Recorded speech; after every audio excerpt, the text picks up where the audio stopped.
cada palavra dessa reflexão e o coração de todos que vão ouvir. Ave Maria, cheia de graça, o Senhor é convosco. Bendita sois vós entre as mulheres, bendito é o fruto do vosso ventre, Jesus.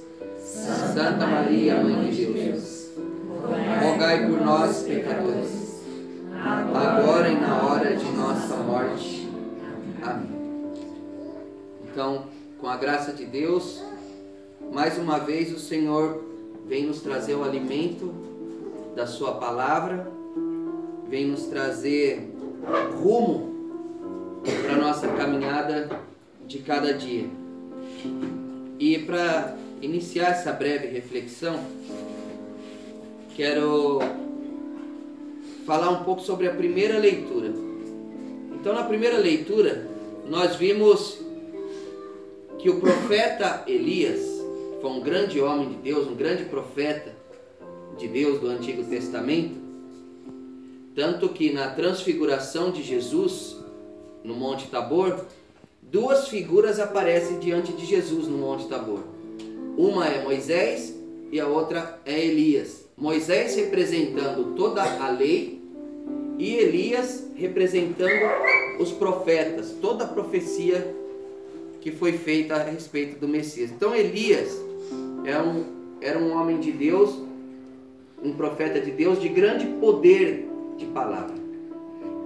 Mas era um homem constantemente perseguido pelo governo da sua época, até pelos religiosos da sua época. Aqui nessa leitura ele fala com Deus que ele se sente cheio do zelo de Deus porque o povo de Israel abandonou a lei de Deus. E isso acontece com todos os profetas, né? O profeta, ele sente a dor do abandono a Deus.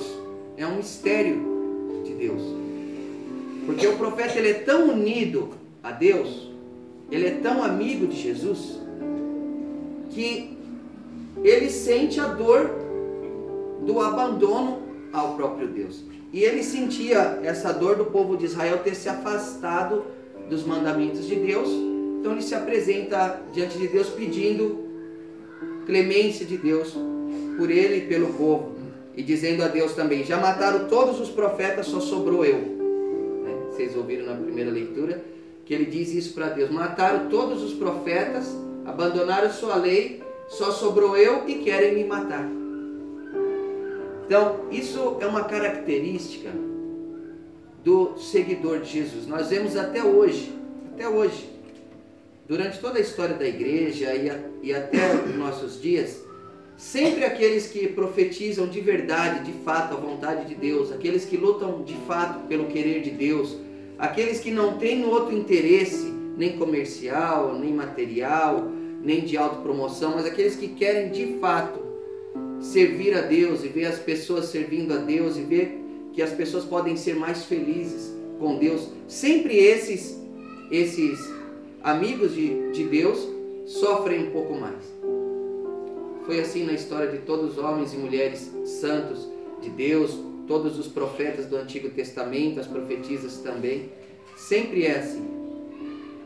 E tem um fato muito interessante que mostra como o coração do profeta era tão unido ao coração de Deus, que é uma característica também do homem e da mulher de Deus, ter um só coração com aquele que ele serve, que ele ama. Elias sai para fora, Elias entra numa gruta esperando um sinal de Deus, né? Nós ouvimos aqui, ó. Antes do Senhor passar, veio, porém, um vento impetuoso e forte, que desfazia as montanhas e quebrava os rochedos, mas o Senhor não estava no vento. E Elias esperando o Senhor dentro da gruta. Depois do vento, houve um terremoto, mas o Senhor não estava no terremoto. E Elias permanecia lá. Passado o terremoto, veio um fogo, mas o Senhor não estava no fogo. E Elias permanece na gruta. Depois do fogo, ouviu-se o murmúrio de uma brisa leve. Ouvindo isso, Elias cobriu o rosto e saiu para fora da gruta. É interessante isso. O profeta tinha a certeza, porque conhecia a Deus, que Deus não se manifestaria de forma a impressionar. Então, antes da aparição, da vinda de Deus para conversar com o profeta, vem um grande vento, que diz aqui que varre as montanhas. Um vento muito forte. Mas o profeta percebe que, embora aquilo fosse um sinal extraordinário, não era um sinal de Deus. Porque o profeta reconhece como Deus age. Porque ele tem intimidade com Deus. Ele é amigo. Então, embora qualquer um outro que visse aquilo lá já sairia para encontrar Deus. É agora, esse poder, manifestação de poder, é isso. E às vezes até hoje nós confundimos assim também a Deus. Nós achamos que Deus está somente nos grandes eventos, nos grandes acampamentos, onde vem grandes pregadores internacionais que falam, que fazem, grandes milagres acontecem. Isso. E não reconhecemos que o agir de Deus não é um agir para impressionar. Deus é Deus, ele não precisa impressionar ninguém. O profeta reconhece que Deus não está no vento. Em seguida vem um terremoto forte, que abala tudo. Abala tudo. Então, certamente, alguém que tivesse um pouco menos de intimidade com Deus ia pensar: agora sim é Deus. Deve ser os passos de Deus vindo ao meu encontro, né? Esse terremoto, essa força. Depois o fogo. E depois uma brisa leve. Interessante isso. Quando Elias sente a brisa leve, Elias cobre o rosto e sai para fora para se encontrar com Deus. Porque ele tinha tanta amizade com Deus que ele sabia e conhecia o modo de Deus agir, na simplicidade e na humildade. O profeta tem essa característica de não se impressionar com o alarde das coisas, com as coisas extraordinárias, e prestar atenção nas coisas simples. Fazer uma leitura de Deus nos acontecimentos simples. Isso é uma característica do homem e da mulher de Deus. É como se a gente tem tanta amizade, por exemplo, em casa. Então o filho está esperando o pai chegar. A hora que ele escuta de longe já o carro do pai, ele sabe que é o pai que está chegando.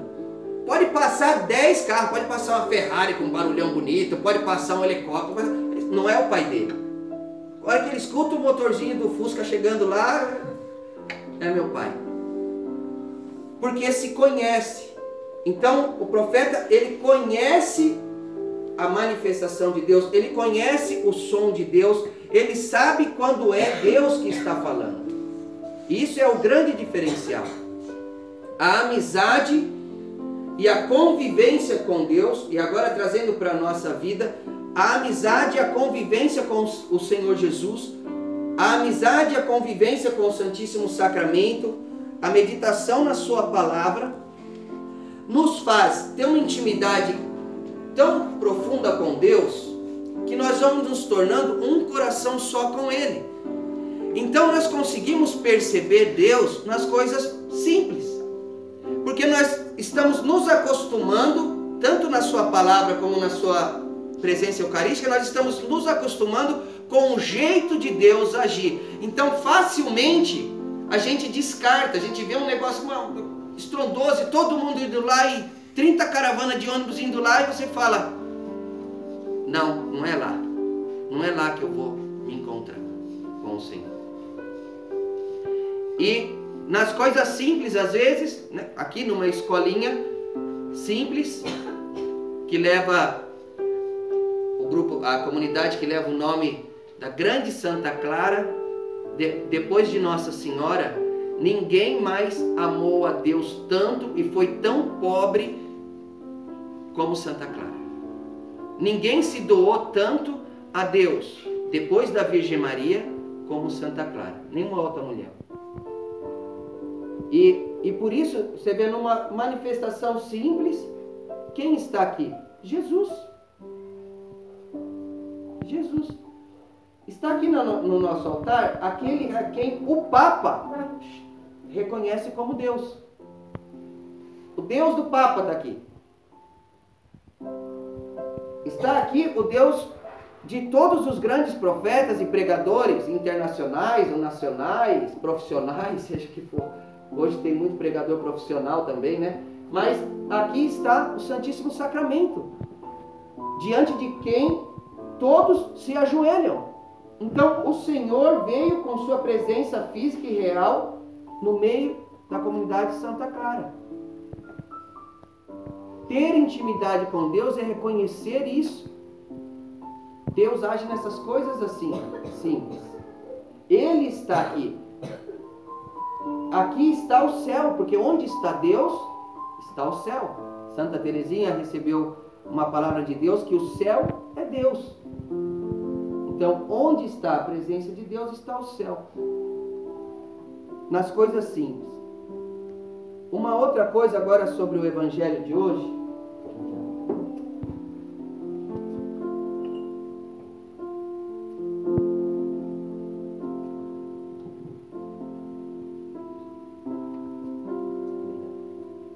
Eu vou ser bem breve, eu não vou me prolongar, mas não podemos deixar passar batido esse Evangelho tão forte, né? Onde Jesus também começa dizendo para os seus discípulos sobre, mais ou menos enquadrando eles como aconteceu na primeira leitura, muito preocupado com coisas grandes, esquecendo as coisas que verdadeiramente importam, esquecendo como Deus age.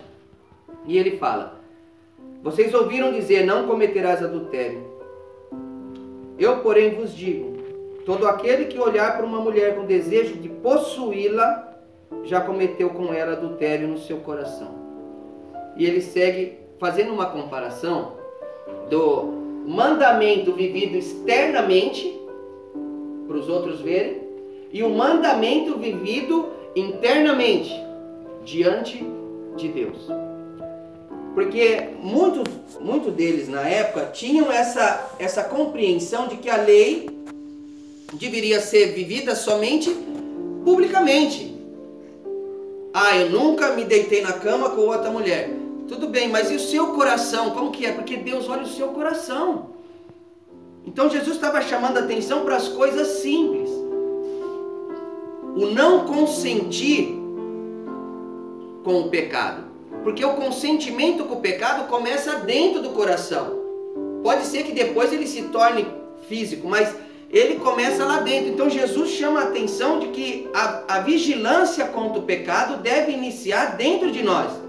Nós somos humanos, então nós sentimos a tentação. Mas nós somos cristãos, então nós não consentimos com a tentação. Uma coisa é sentir, outra coisa é consentir. Uma coisa é olhar, outra coisa é desejar. São coisas diferentes. Então nós não podemos impedir que os pássaros passem por cima de nossa cabeça, mas nós podemos impedir que os pássaros pousem na nossa cabeça, né? Então a tentação, ela vem. Até Jesus foi tentado. A tentação vem. Só que consentir com aquilo, aí depende da gente. Então Jesus está chamando a atenção de que o serviço a Deus e a amizade com Deus vai bem além do que um cumprimento externo da lei. Ele vem dizendo, a coisa começa aqui dentro, porque quando se ama, quando se conhece o seu amigo, quando você sabe o que ele sente, você não quer o mal dele, você não quer vê-lo triste, você quer vê-lo feliz. Então, sabendo que Deus conhece o nosso coração, e a casa que Ele almeja é o nosso coração, quando Ele desce na Eucaristia, Ele vem para o nosso coração é a casa que Deus almeja morar. Então, o nosso coração tem que estar pronto para Deus. É lá dentro. Não consentir com as coisas que desagradam a Deus, porque eu não vou pôr dentro da minha casa aquilo que eu sei que o convidado não gosta. Eu convido alguém para minha casa. Eu não vou encher de coisa que ele não gosta na minha casa. Eu vou tentar deixar o mais arrumado possível dentro da minha limitação para que ele se sinta confortável convidado. É a mesma coisa, nós convidamos Jesus para a nossa vida. Então é lá dentro de nós que tem que ser arrumado.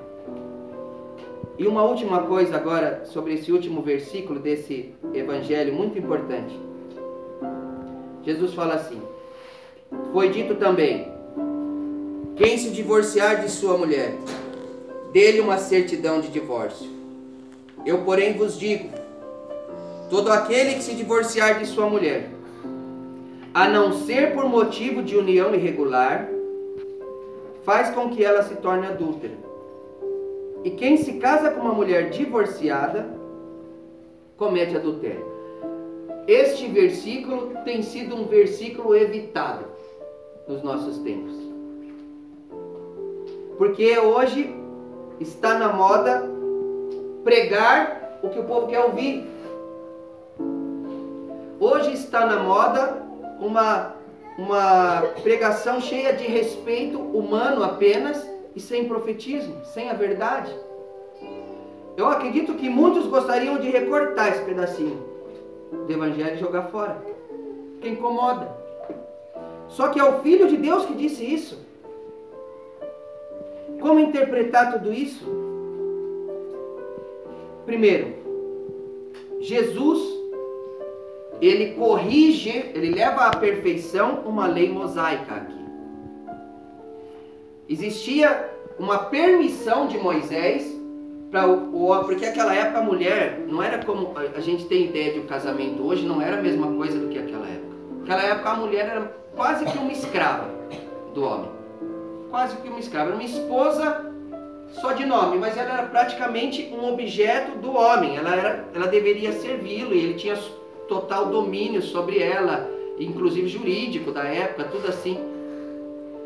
Então, Moisés permitiu que quando o homem não gostasse mais daquela mulher, que ele desse uma carta de divórcio para ela e podia estar livre do compromisso. Jesus remete lá atrás dizendo que não. Que o homem, quando se une com a mulher, a não ser que for união ilegítima, quando eles se unem, eles são uma só carne, então não dá para separar. Eles são uma só carne diante de Deus. Uma só alma diante de Deus. Então, quando se casa com uma mulher divorciada, com um homem divorciado, ou quando se tem segunda ou terceira, hoje em dia está normal, quarta, quinta união, né? Quando se faz isso, não está em comunhão plena com a verdade de Jesus. Mas por culpa do quê? Do quê? Por culpa nossa também. Nós, como igreja, temos grande parte de culpa disso. Não que a igreja não ensine certo, ensina certo. Todos os documentos da igreja que falam sobre o matrimônio ensinam certo. Mas na prática, na nossa vida paroquial, nas secretarias paroquiais e nas formações para o matrimônio, existe uma negligência muito grande de informação para as pessoas que vão casar. Então, chega lá o casal de noivo na igreja,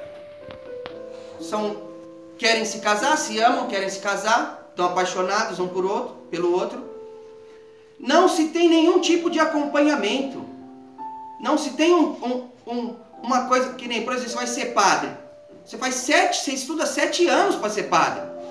Porque vai tomar uma decisão para a vida toda. O cara vai ser um irmão, uma irmã religiosa.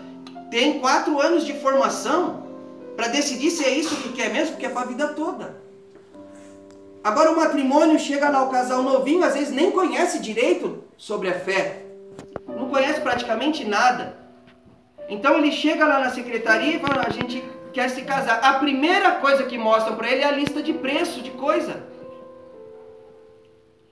E isso é uma praga. É uma desgraça sobre a igreja, principalmente no Brasil. Então as pessoas, o Papa Francisco há um tempo atrás falou isso, que a maioria dos casamentos realizados na igreja são nulos. Cai aqui nisso que Jesus falou. Todo aquele que se divorcia da sua mulher, a não ser por motivo de união irregular. O que é a união irregular? Nulidade. O casamento é nulo porque não tinha os requisitos necessários para se casar. Não tinha o conhecimento pleno. Porque o sacramento do matrimônio é o único sacramento que quem celebra não é o padre. Quem celebra são os noivos. Então, se eles não estão plenamente preparados, o casamento não acontece. É nulo. É nulo. Então existe, depois às vezes as pessoas, não deu certo, até porque nem foi informado que o casamento é para sempre. Estava tão preocupado em pagar as taxas do casamento que nem... Mas não é culpa dos noivos, não. É culpa do sistema que fez do casamento uma maneira de ganhar dinheiro. A indústria do casamento hoje dentro das paróquias é uma das coisas que mais ganham dinheiro. Eles não se preocupam que se os casais vão casar e dali um mês vão separar, não se preocupam. Não formam para o casamento. Depois vira estatística e não estão nem aí. E também na cabeça dessa sociedade de hoje, que é uma sociedade acostumada com o que é descartável, acostumada com o consumismo. Então, ele pensa na cabeça dele, o casalzinho de noivo, foi lá, pagou o casamento, pagou o florista, pagou isso, pagou aquilo, pagou o buffet, pagou um monte de coisa. Então, ele, na cabeça dele, eu comprei isso, não me serve mais, eu jogo fora. Não se tem noção de que é um dom sagrado de Deus. Não se tem não se vê claramente a importância de um matrimônio como um sacramento.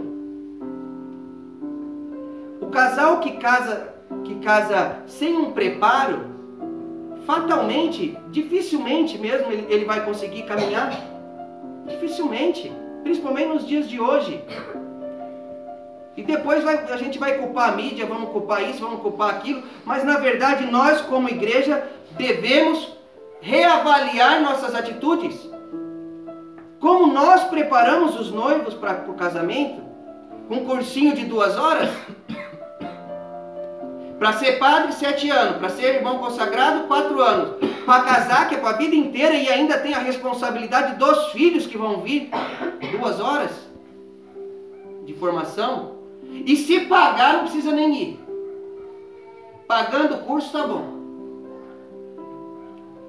Então, é preciso rever isso, nós como igreja.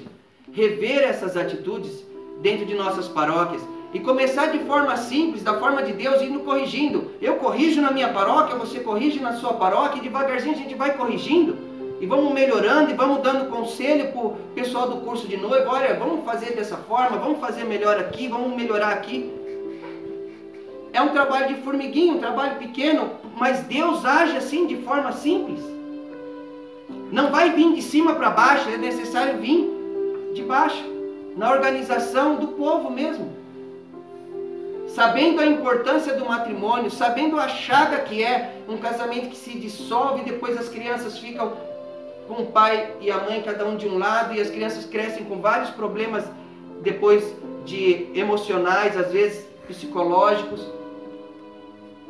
que são às vezes discriminadas na escola, porque não vai o pai ou não vai a mãe. Então, são uma série de problemas que acontecem e poderiam ser evitados se os noivos fossem melhor preparados para o matrimônio, para saber o que eles estão assumindo, para estar atento às dificuldades que vêm num casamento, que o casamento é um sacramento, e um sacramento é remetido à cruz de Jesus. Então, o casamento é sacrifício também.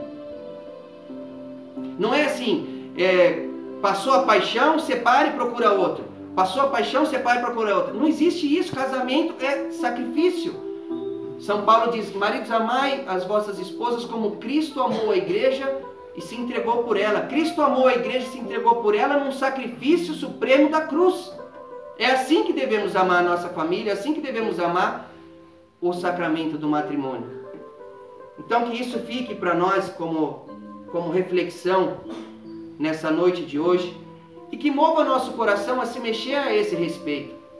Mova nosso coração aí com caridade. Claro, não vamos chegar quebrando a secretaria das paróquias, não, mas aconselhando, melhorando, conversando com as pessoas certas que estão nos postos de cursos, de noivos, essas coisas, e a gente vai arrumando devagarzinho as coisas, do jeito de Deus. Louvado seja nosso Senhor Jesus Cristo.